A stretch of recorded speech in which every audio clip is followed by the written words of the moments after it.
Olá, seja bem-vindo.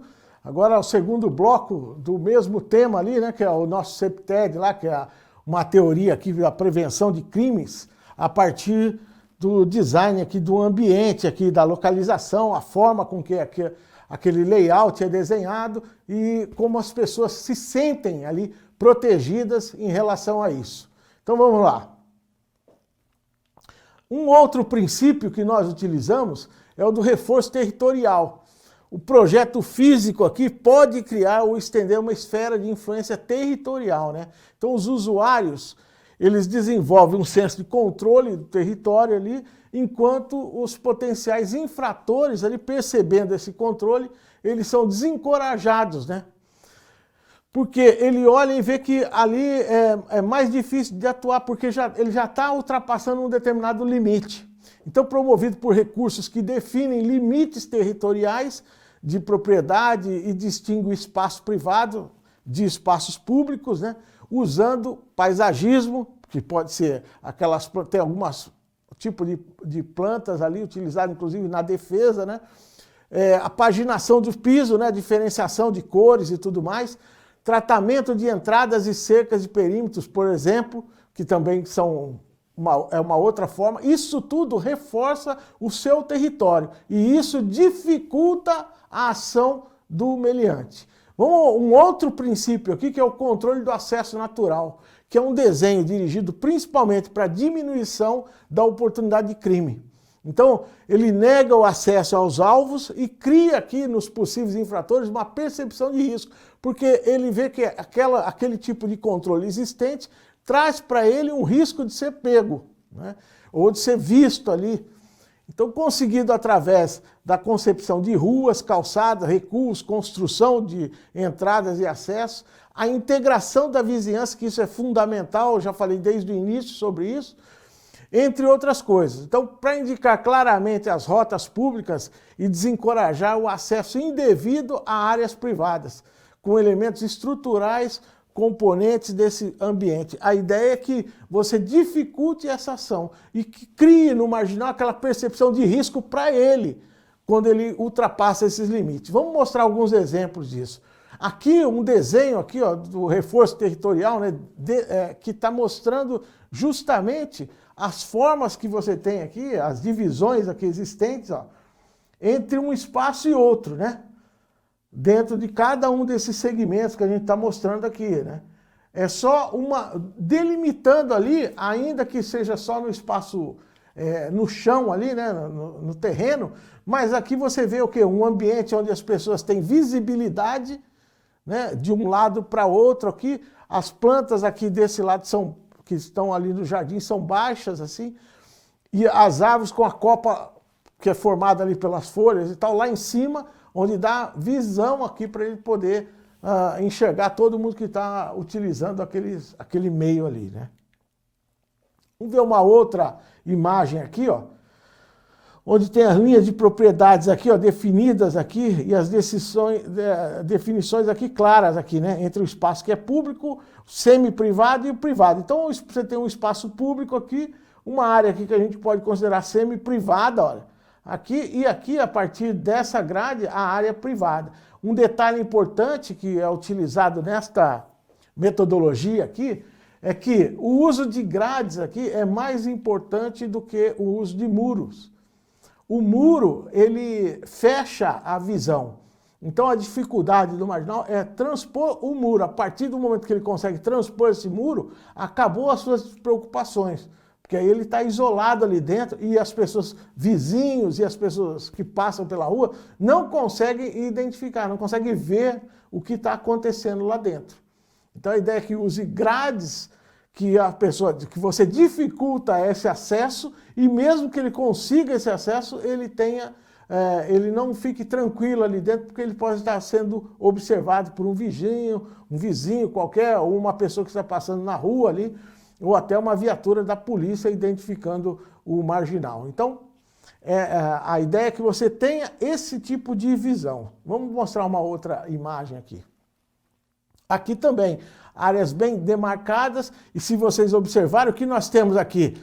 As janelas aqui voltadas para esses caminhos aqui, para esse jardim aí, E isso tudo, a área também demarcada, e isso tudo dificulta, então, a entrada ali, por exemplo, de uma pessoa estranha, de um marginal que queira cometer algum tipo de crime. Porque quando ele entrar ali, primeiro que ele já vê que aquilo está delimitado, quer dizer, que ali já é um espaço privado e que as pessoas podem estar observando ele a qualquer momento, né? Qualquer pessoa pode aparecer na janela e identificar o intruso.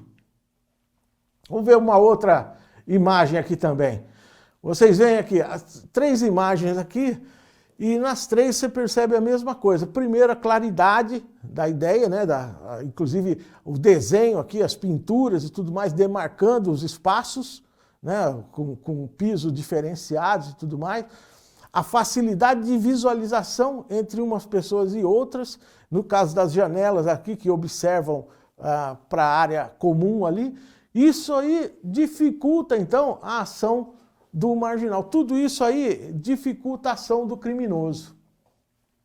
É uma forma que foi desenhado isso, e aí esse desenho ambiental acaba influenciando na concretização do crime. E aqui eu queria mostrar ainda e levantar mais esse detalhe aqui, que é a importância que tem a iluminação. Um local com pouca iluminação ou sem iluminação, ela é um chamariz para que o consumidor de drogas vai ali para ficar naquele canto. Pode acontecer crimes ali dentro daquela área escura. Quem é obrigado a passar por ali pode ser vítima de ações de criminosos. Então, a iluminação ela influencia demais na ocorrência de crimes. Viu? Então, essa é uma preocupação que nós temos que ter dentro da empresa, para que a empresa ali, já que dentro da segurança empresarial, a responsabilidade interna ali da empresa, né? Fora você é incontrolável, né? Na via pública, você pode até influenciar, mas não decidir.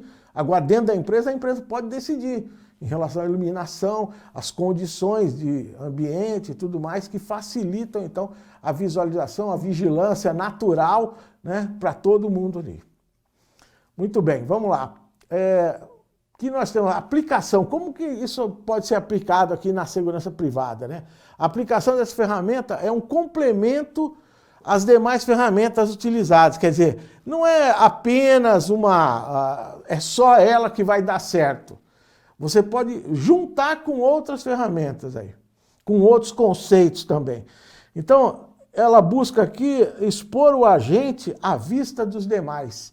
Né? Então o cara fica exposto, o criminoso é que fica exposto. E isso dificulta a ação dele. Dificulta, inclusive pode desestimular o crime. Né? Na empresa, isso pode dificultar uma sabotagem, uma ação de vandalismo ou agressão, ou até o desvio de produto, ou qualquer outra coisa desse tipo. Quando você tem, de repente, ativos críticos ali, ou uma área que o pessoal toma um pouco mais de cuidado, ou é mais delicada, e que as pessoas conseguem observar aquela área, todo mundo observando naturalmente, quer dizer, não é um vigilante que está ali para olhar aquilo, não é apenas uma câmera ali, mas o ambiente faz com que todos vejam, que tem vidro, janelas e tudo mais, que facilitam isso, isso dificulta a ação daquele cara que vai lá e vai pichar uma parte lá da empresa, ou ele vai fazer uma sabotagem, ou ele vai furtar alguma coisa, ou a intrusão de alguém de fora para cometer um tipo de crime, furtos mesmo.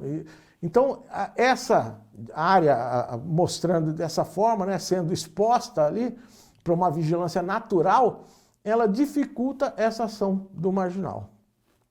Além disso, nós temos aí em residências aqui, condomínios e nas empresas, espera-se que aquele que veja uma ação delituosa ou contrária às normas do procedimento do local, comunique a quem de direito, né, para que as ações sejam tomadas.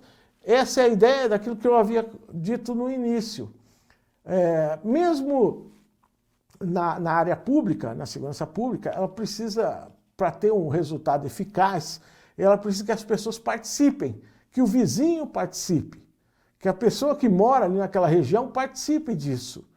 Porque às vezes o que acontece é que até num prédio, num apartamento, os caras conseguem entrar, arrombar uma porta, sair com a mudança de quase tudo ali, e os vizinhos olham ali não conhecem, não se conhecem, né, não sabem o que está acontecendo, acham que a pessoa está de mudança e acabam roubando ali a casa, né, furtando todo o material que tinha dentro da casa e com a conivência assim, né, dos vizinhos todos que viram e ninguém chamou atenção, não prestou atenção nisso, achou que era mudança ou qualquer coisa desse tipo, e assim acontece nas casas, em apartamentos e tudo mais, com várias ocorrências desse tipo.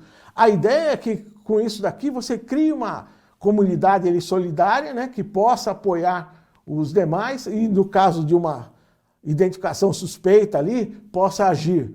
Por exemplo, ligando para a própria casa da pessoa, para o celular da pessoa que mora ali, para perguntar, às vezes não está em casa, né, e saber o que está acontecendo, para falar o que está ocorrendo e tudo mais. E aí chamar a polícia. Na empresa, é criar uma cultura ali de que todos são responsáveis pela segurança, como é de fato. Então, todo mundo que trabalha na empresa, todos são responsáveis pela segurança da empresa. E aí, colocando esse tipo de conscientização, criando essa cultura, para que, no caso de aparecer alguma coisa, ou de alguém fazer alguma coisa desse tipo, que essa pessoa, o funcionário, ele possa comunicar a segurança ou tomar as providências de acordo com a situação.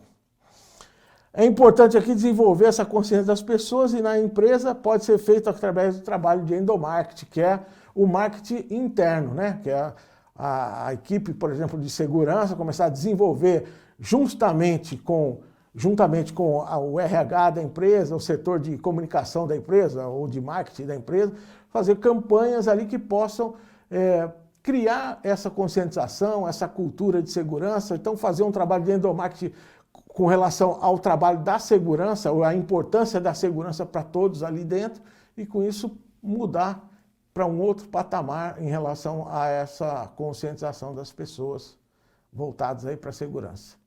Muito bem, então essa teoria, ela pode ser utilizada em conjunto com outras coisas. Aliás, é para ser utilizada em conjunto com outras ações. Vamos falar de outras técnicas, outras teorias aqui no próximo bloco. Até lá!